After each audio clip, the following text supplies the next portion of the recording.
Hello everyone, welcome. What I'd like to spend the next 14 minutes and 49 seconds on is cross-border e-commerce. So I'm Amir, I'm one of the co-founders and CEO of Globally, which specializes in that. And I want to start by just setting the scene and asking, why is this even interesting? And the reason it's interesting, cross-border in the e-commerce field, is that cross-border is actually the part of e-commerce which is growing at the fastest pace. It's growing about twice as fast as domestic e-commerce, and it's still projected to keep on growing at that pace for many, many years because the market is severely underserved. And there are obviously many estimates, but most of them talk about $1 trillion market by the year 2020. So definitely a considerable market. But the problem is that unlike other markets, there is no international market. There is no single market that you can tap into. It's actually a super fragmented list of countries where consumers reside, and each of that group of consumers from a certain country or a certain region has its own preferences, has its own shopping behaviors, and you really have to cater to those if you really want to tap into that opportunity. And in order to do that successfully, the big problem is that you really need to take care of the whole consumer experience. There are no quick wins here. There is no Pareto. There is not kind of a single thing or two that you can do and solve most of the problems. You really have to cater to every need and every preference of that international consumer, wherever they come from the moment they step on the website to the actual purchase and post-purchase experience. You have to make sure that they can transact in the local currency, that they can pay with their local payment methods. You have to give them shipping options which are attractive and they know the price of. You have to be able to actually quote a final price and not have the kind of usual surprise. And I think a lot of people in the room who are Israelis will have that experience when they shop cross-border. The FedEx guy calls and says, hey, I'm on my way with your package, but you really have to pay another $100 wherever, because that's what the taxes were on your order. And if you go back to the purchase, you go back to the retailer and say, hey, you didn't tell me about that cost. They say, actually, there was a disclaimer there that says duties and taxes may apply, and we're not responsible for that. So that's a bad shopping experience, and that's probably a retailer you'll never buy from again. And the list goes on. You need to be able to offer a great delivery experience. You need to be able to offer a great returns experience. A lot more customers these days will check out the return options before they decide whether or not to make a purchase. Going back to Greg's story about somebody returning 20 pairs of pants that they bought online, that's probably a little bit extreme, but still many customers, especially buying from a brand that they don't know somewhere around the world, will want to know that if it doesn't fit, if it doesn't look right, if the color is off, they can return it very easily. And obviously you have to do all of that in the local language. So that's what we do at Globally. That's what we've been doing for the last 6 years. We're about 160 people spread around 6 offices worldwide. We deliver more than 2 million packages a year. So we've got a lot of experience, a lot of know-how in this field. And we work with more than 100 brands worldwide. Express is not here yet. It should be, but it's not. We'll work on that. But many other brands you'll probably recognize. And the reason we put this on is because in every show like this one that we do around the world, a lot of people will actually see a brand and say, hey, I've actually shopped on Marks & Spencer's, I've shopped on Boden, I've shopped on M&Co. And yeah, the experience was actually pretty good. It was in, if it's here, then it was in Israeli shekels. I got a good, maybe free delivery. I got a final quote for all the duties and taxes. There were no surprises. But the key is to be able to do that without the consumer even knowing or caring that there was a third party involved in here.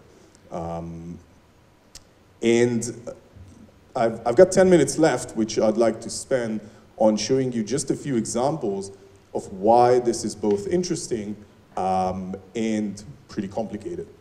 And I'll pick 3 areas out of the many that I mentioned that are important in order to get the cross-border sale right. One, and probably the most obvious and intuitive for everyone, is currencies. Everybody wants to transact in their local currency. Nobody likes to do the kind of mental calculations as they're browsing through a fashion site to really try and understand how much this is going to cost in the local currency. So a lot of brands actually do that. They do that by a very kind of simple way. Usually, especially if it's a standard platform, you can pretty much download, 10 different apps onto your platform that will translate the prices to the local currency. But that is not nearly enough, because for once, if you just do that naively, then the dress that you're trying to sell to the Israeli customer will show a price of 253.67 shekels, which is a price nobody has ever seen in any retail store and any local e-commerce store ever. And anybody seeing that price is going to feel that something is a little off. Maybe it's counterfeit. Maybe somebody's playing around with the prices here. I'm not sure I'm going to buy from that. So you really, as a starter, need to round the prices and make them appear very domestic, very local, in the same way that a customer in that country is going to expect to see a retail price. And that sounds simple, but it actually is very complicated, since you need to make that consistent as well, all throughout the browsing phase, throughout checkout, and at a later stage on the commercial invoice, on the bank statement. It's actually not as easy as it sounds. And it gets even more complicated if you're a brand that also has physical stores around the world. You may need to peg these prices to what they are in the store, so that you don't create an online to offline discrepancy.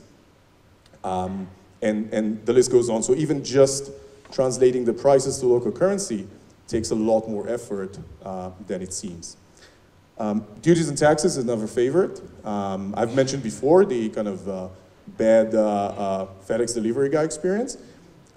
This is actually something that is pretty much known. As a brand, you should be able to know what the duties and taxes are.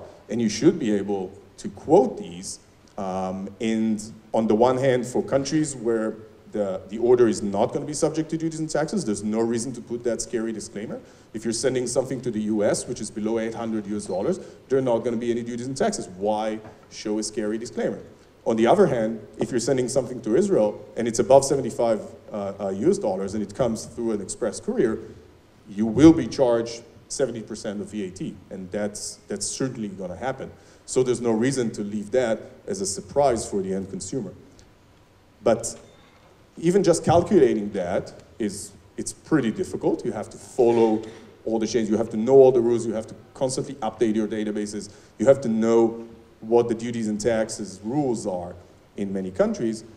But on top of that, you really have to know how they shape consumer behaviors. Again, many Israelis here in the room will know that if you're shopping kind of everyday fashion, you'll try to get your basket a little bit below $75 so that you don't have to pay VAT, and maybe even, heaven forbid, split that to a few separate purchases. I'm not encouraging that, but some people do that. On the other hand, if you're Swiss or if you're Canadian, duties and taxes apply almost from the first Canadian dollar or Swiss franc. So there's no point in trying to evade that. And all the numbers that you see here are data from the Globally platform. So as you can see, almost counterintuitively, around 70% of consumers to whom we quote a duties and taxes quote will actually choose to prepay the duties and taxes. They want the certainty. They don't mind paying more at checkout. They want the certainty. They want the zero surprises effect. And the last one I want to cover is local payments. This is something which is slightly less intuitive for a lot of people in Israel, a lot of people in the UK, a lot of people in the US, because in these countries, if you are a retailer, you need to accept Visa, MasterCard, American Express maybe, and PayPal. and you've basically got it covered. Everybody can pay. But if you want to sell to China, those payment methods that I described only cover about 25% of the market at best. 75% of the market belongs to Alipay, WeChat Pay, and UnionPay. And if you don't support these, it's the worst kind of cart abandonment, because that Chinese consumer likes your products, they put it in the shopping cart, they got to the checkout, they put in all their details, they even chose the carriage option, they were willing to pay all of that, but you didn't give them the option to pay. They don't have a Visa, they don't have a MasterCard, and if they do, they probably don't want to put it online, because these methods are the way they're used to pay online. And it's not only emerging markets, like China, if you can still call it an emerging market, it's also in well-established European countries. In the Netherlands, 66% of the payments that we accept from Dutch customers, and the Netherlands is a very big and sophisticated e-commerce market, 66% of these payments are done using two payment methods that, unless there's a Dutch person here, I can bet you've never heard of before. Ideal by itself is about 50% of the payment market. It's just a method of sort of an online bank transfer using your bank credentials, but this is how the standard became in the Netherlands. And you as a retailer, or us as Globally, are not gonna be able to educate the market. You need to support that if you really want to let your Dutch consumers pay. And the rest is Klarna, which I think some of you may have heard of, but again, this is mostly common in the Nordic countries, less in other places in the world. And again, the list goes on.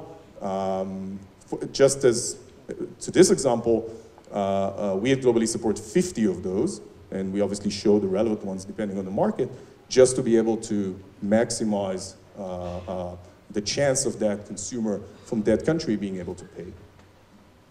I want to, in the final 2 minutes, just bring it all together and show an example of how this works together. We call that deep localization. It's basically the deep understanding on a per country basis of how consumers want to shop online.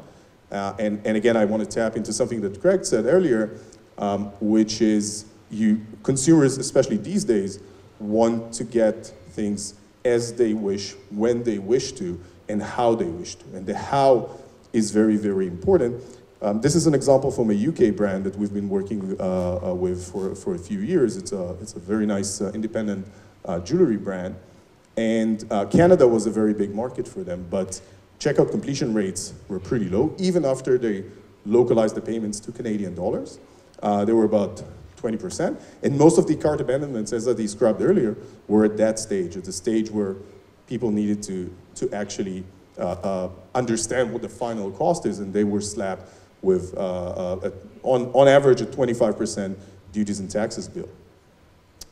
The solution using the Globally platform was very simple. It's just a business rule. We increased, together with them, we increased the prices of all the products across the whole catalog by 25%. So think about it.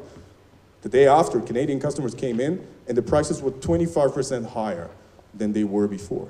But the flip side of that, we made it very clear that these are the final prices. There's not going to be another duties and taxes bill at the checkout. Everything was engulfed into the price and done in the background. The result, without any impact on the margin, because all of those duties and taxes were sucked into the product price, was a threefold rise in checkout completion rates, and around almost 400% more revenues from Canada alone. Again, with no impact on margins and with zero investment in additional traffic and marketing. And this is just one example from a list of a lot of specific things that you need to do in order to sell to specific markets. There's another example here. I won't go into all the details. This is a Tom, a French lingerie brand that we've been working with for a while. And again, and that's consistent across almost each and every brand that we work with. You see a double-digit and sometimes a triple-digit jump in conversion rates just by getting these things right. And you need the capabilities, you need the support behind the scenes, and you need the know-how. to deliver those results. I'll leave you with this. This is going back to the first slide. Why is this interesting? It's interesting because we see over and over again brands that are domestic by nature, once they get the international offering right, the road to becoming a true online international brand is set. Our average brand sells to 72 countries a year, has about a 60% jump in cross-border conversion rates. And for our top performers, after 6 or 9 months from the get-go, international can become almost 50%, if not more, of their business, which truly is a game changer for them. I don't think we have time for questions, as this clock has just turned red. But we are around here, me and my colleagues from Globally, so if anybody has any questions, just feel free to come over. Thank you very much.